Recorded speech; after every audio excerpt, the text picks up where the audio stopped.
We're at the Bellevue Botanical Garden Visitor Center here, and then beyond the actual botanical gardens. This place looks pretty large, but I think I've left myself enough time to cover everything, so let's get started.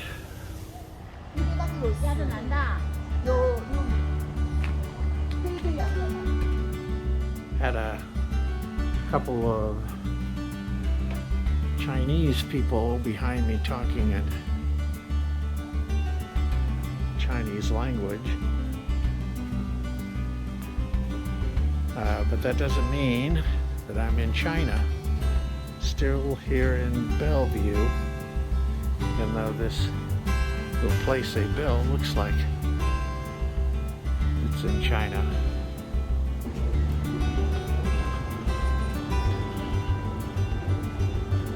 It's a nice little walkway leading up to the paths.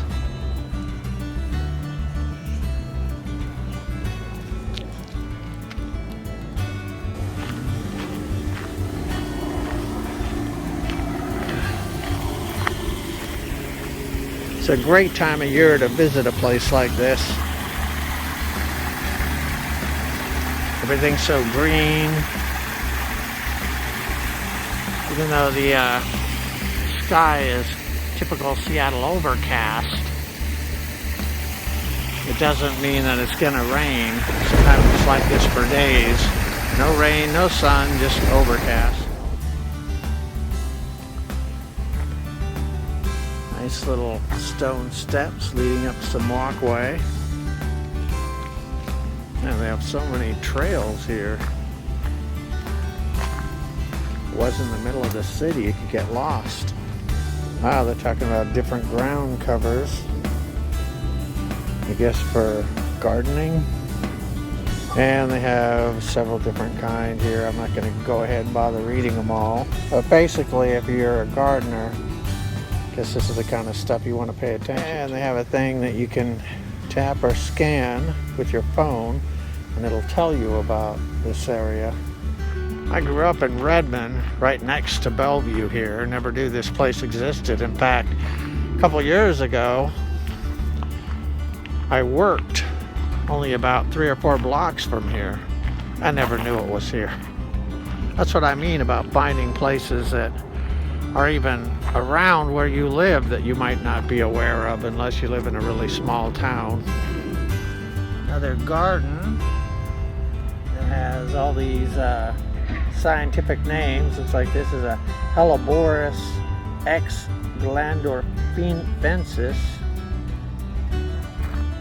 Someday I'll be able to roll those right off my tongue. And let's see, I think I will go to the Yao Garden Native Discovery Garden and the Ravine Experience and see what that's about. It's a pretty clever and true saying.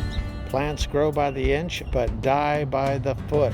Please stay on trails and paved areas. This is an interesting looking bench. And this is the Native Discovery Garden. I guess down this way. It's pretty nice benches they have here because of all the parks I've been to so far. Not quite this nice, but then again, that's Bellevue. Bill Gates doesn't live very far from here. See what I mean? It's a very high income area. Nice little paths here.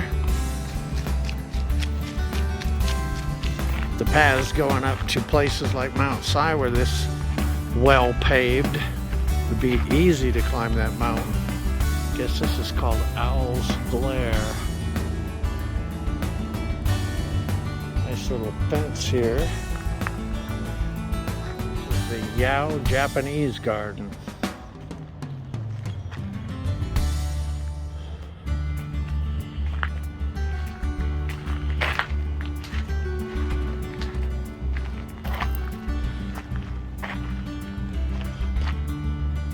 A little pond down there. Seems like there's ponds in every garden that you go to. I'm sure they're an essential part of the ecosystem. It's interesting. Looks like maybe a lake should be in there or something. There's another angle on that pond. Very beautiful here, like something you might have in a movie setting.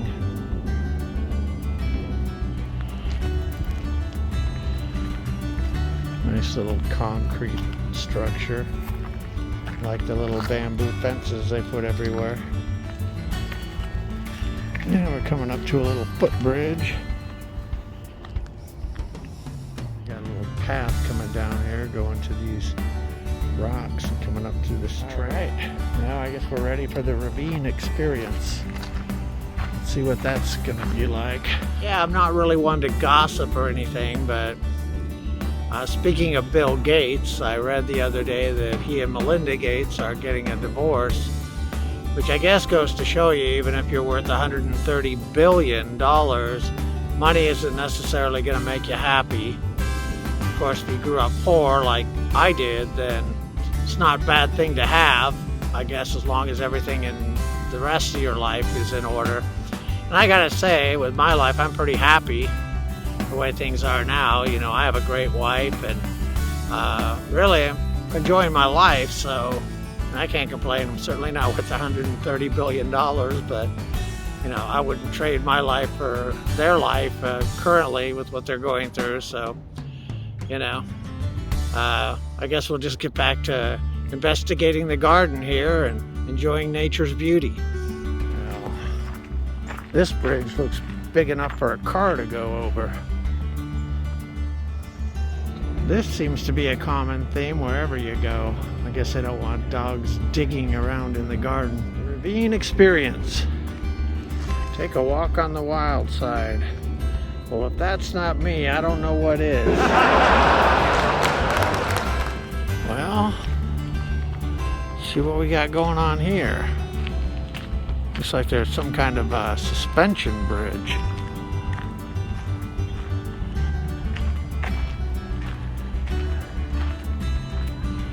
Wow. This is pretty cool. See, lived here my whole life in this area. Had no idea they had built anything like this. It's quite a ways down too. Wow. This bridge bounces when other people are walking on it too. Wow, there's a western tanager around here. Let me go off the trail and see if I can find him. Oh man, guess I better not. Now this area reminds me of where I grew up and all the trails I would take and go on when I was a teenager, trails that I would make. I had about 6 or 7 dogs at any given time, and I would go out running with them in the woods, and they just loved it. So this place kind of reminds me of that a little bit.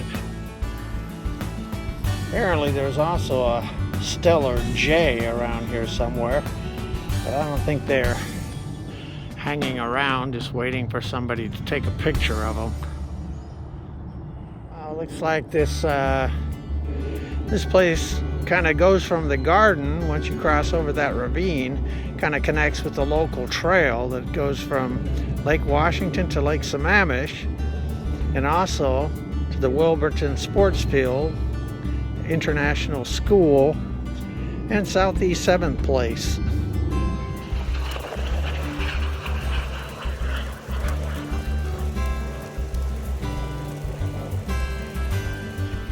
And now we're going back the other way over the bridge. Yeah, this bridge sways a lot, even though obviously it's pretty secure. Looks like it's got some pretty thick cables holding it up, but you're a little bit shaky about heights and swaying bridges. You might want to beware of this one. On we go to the perennial border and water-wise garden. This looks pretty cool. Let's go down this way. Never mind. I saw this on the pictures on their website.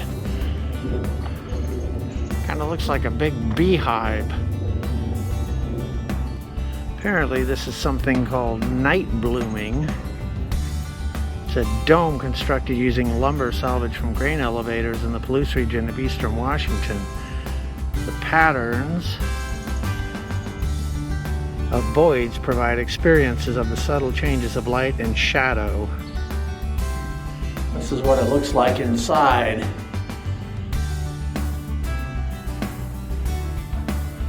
It's pretty cool. Never seen anything like this before. I think this is a garden that humans live in. That's just outside one of the fenced areas of the garden. Well, this is pretty cool. Reminds me of something that you'd see in like a Star Trek episode.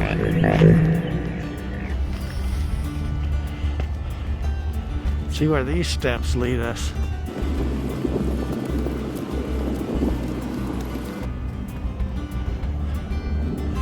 Well, it's pretty good exercise for the proverbial jelly belly. Hey, you, stop!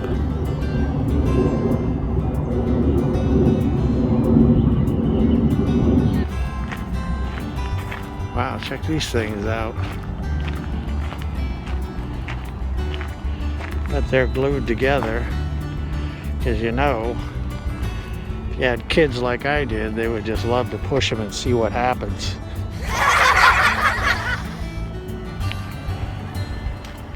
Waterwise Garden Compost. My brother has a compost pile. I'm sure he'll be interested in this. Not going to read it all, but he can go ahead and freeze frame it and read it. And I guess there are some little composted gardens right there. I feel like I'm almost becoming a photographer here, because I have to film so many things like this when I'm here. There's a little bird down there. He loves the garden.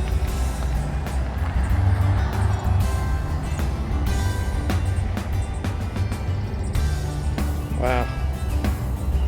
Looks like he's just about to try and walk right up to me here.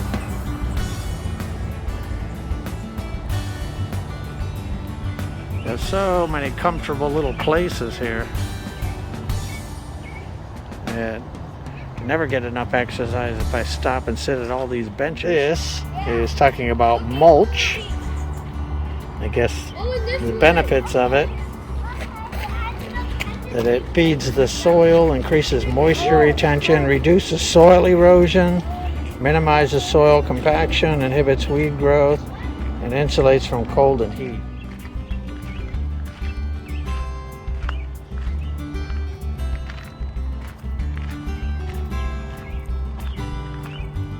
And one last shot before we leave the garden. Thank you for joining me today on Bellevue Botanical Gardens adventure. It was fun to walk around in there and enjoy seeing some things that I never knew even existed around the area that I grew up in. So I hope that you'll join me on my next adventure when I come back to share with you another Adventures of Big A.